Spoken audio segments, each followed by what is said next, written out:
یہ مظاہرین بنگلہ دیش کے وزیر اعظم ہاؤس گنا بھون میں داخل ہو رہے ہیں۔ ان کے یہاں پہنچنے سے قبل ہی ملک کی وزیر اعظم شیخ حسینہ اپنے عہدے سے مستعفی ہو کر یہاں سے روانہ ہو چکی ہیں۔ شیخ حسینہ کا استعفیٰ ایسے وقت آیا جب حکومت کے خلاف طلبہ کی احتجاجی تحریک شدت اختیار کر چکی تھی۔ احتجاجی تحریک کا آغاز جولائی میں سرکاری ملازمتوں اور تعلیمی اداروں میں کوٹا سسٹم کے خلاف ہوا تھا، لیکن چند ہفتوں میں وزیر اعظم کا استعفیٰ اس تحریک کا واحد مطالبہ بن گیا۔ طلبہ کا یہ احتجاج جون 2024 میں ہائی کورٹ کی جانب سے کوٹا سسٹم کی بحالی کے بعد شروع ہوا تھا۔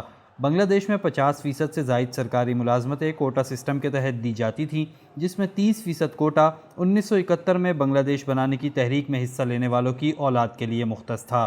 حکومت کے ناقدین کا الزام تھا کہ حکمراں جماعت عوامی لیگ ملازمتوں اور تعلیمی اداروں میں نافذ کوٹے کو اپنے سیاسی حامیوں اور کارکنوں کو فائدہ پہنچانے کے لیے استعمال کرتی ہے۔ ہائی کورٹ کے فیصلے کے بعد طلبہ نمائندوں نے کوٹے کے خاتمے کے لیے مظاہروں کا آغاز کیا۔ جولائی کے وسط میں جب تحریک نے شدت اختیار کی تو سیکیورٹی فورسز نے مظاہرین کے خلاف طاقت کا استعمال کیا۔ کئی مقامات پر حکمراں جماعت عوامی لیگ کے حامیوں نے بھی طلبہ اور مظاہرین پر حملے کیے۔ بنگلہ دیشی ذرائع ابلاغ کے مطابق 15 سے 21 جولائی کے دوران ہونے والی جھڑپوں اور پرتشدد واقعات میں لگ بھگ 200 افراد ہلاک اور ہزاروں زخمی ہوئے۔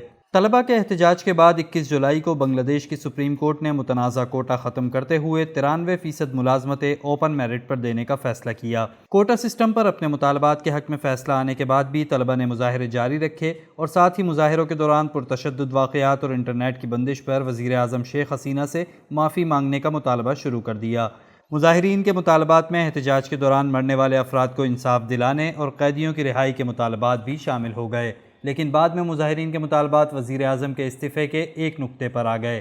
شیخ حسینہ کی حکومت نے حزب اختلاف کی پارٹی جماعت اسلامی اور اس کی طلبہ تنظیم کو مظاہروں کا ذمہ دار قرار دیتے ہوئے ان پر پابندی عائد کرنے کا اعلان کیا، لیکن اس کے باوجود احتجاج کی شدت میں کمی نہیں آئی۔ اسی دوران طلبہ قیادت نے وزیر اعظم کے استعفے تک ملک بھر میں سول نافرمانی کی تحریک چلانے کا اعلان کیا۔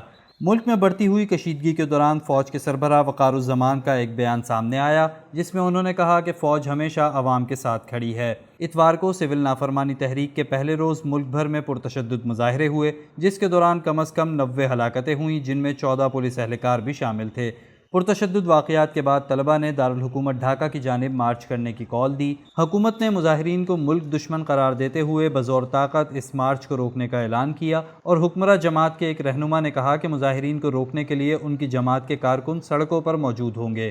کرفیو اور عام تعطیل کے اعلانات اور انٹرنیٹ کی بندش کے باوجود پیر کو ڈھاکہ کے نواحی علاقوں سے ہزاروں افراد نے دارالحکومت کی جانب مارچ کیا۔ ڈھاکہ سمیت ملک کے مختلف شہروں میں بڑے مظاہرے ہوئے۔ اسی دوران یہ اطلاعات سامنے آئیں کہ فوج کی مداخلت کے بعد شیخ حسینہ نے وزارت عظمیٰ سے استعفیٰ دے دیا ہے اور وہ ایک ہیلی کاپٹر میں بیٹھ کر بھارت روانہ ہو گئی ہیں۔ مبصرین کا کہنا ہے کہ شیخ حسینہ نے اگرچہ طلبہ کے حالیہ احتجاج کے بعد استعفیٰ دیا ہے، لیکن جنوری 2024 میں الیکشن کے بعد ہی سے بنگلہ دیش کا سیاسی درجہ حرارت عروج پر تھا۔ ان انتخابات سے قبل بڑے پیمانے پر حزب مخالف کی بڑی جماعتوں کے رہنماؤں کو گرفتار کیا گیا تھا اور ان کی انتخابی مہم کی راہ میں رکاوٹیں حائل کی گئی تھی۔ عالمی مبصرین اور اپوزیشن جماعتوں نے الیکشن پروسیس کی شفافیت پر بھی کئی سوالات اٹھائے تھے۔ تجزیہ کاروں کے نزدیک انتخابی نتائج پر پائی جانے والی بے چینی اور طلبہ کے احتجاج نے وہ حالات پیدا کیے جس کے باعث شیخ حسینہ مسلسل چوتھی بار بھی ملک کی وزیر اعظم منتخب ہونے کے بعد اپنا اقتدار برقرار نہیں رکھ سکیں۔